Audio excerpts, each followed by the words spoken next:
Doctor صاحب محمد صلی اللہ علیہ وسلم کو قرآن مجید میں امی قرار دیا گیا. بعض اہل علم نے اس کی تعویل کی ہے کہ ام القریٰ مکہ تھا، وہاں کے جو لوگ رہائش پذیر تھے ان کو اس نسبت سے امی کہا جاتا تھا. آپ کا کیا رجحان ہے؟ میرے نزدیک یہ تعبیر ہے جو اہل کتاب نے ان لوگوں کے لیے اختیار کی تھی، اور اس کا پس منظر یہ ہے کہ دونوں ایک ہی باپ کی اولاد ہیں. یعنی بنی اسماعیل بھی حضرت ابراہیم کی اولاد ہیں، بنی اسرائیل بھی حضرت ابراہیم کی اولاد ہیں، لیکن ایک شاخ کی طرف اللہ نے پے در پے نبی بھیجے، کتابیں نازل کیں.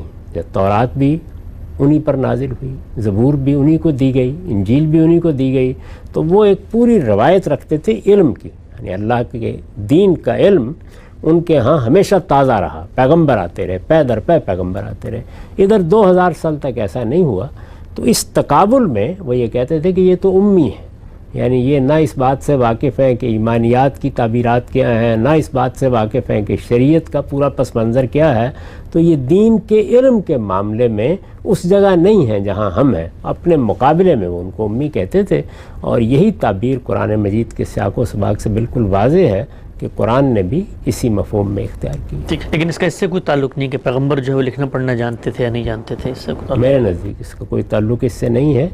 البتہ قرآن مجید میں ایک اور پہلو سے یہی لفظ اس معنی میں استعمال ہوا ہے، تو یہ معنی بھی اس کے ہیں. یہ بنی اسماعیل کے لیے اس مفہوم میں استعمال نہیں ہوتا.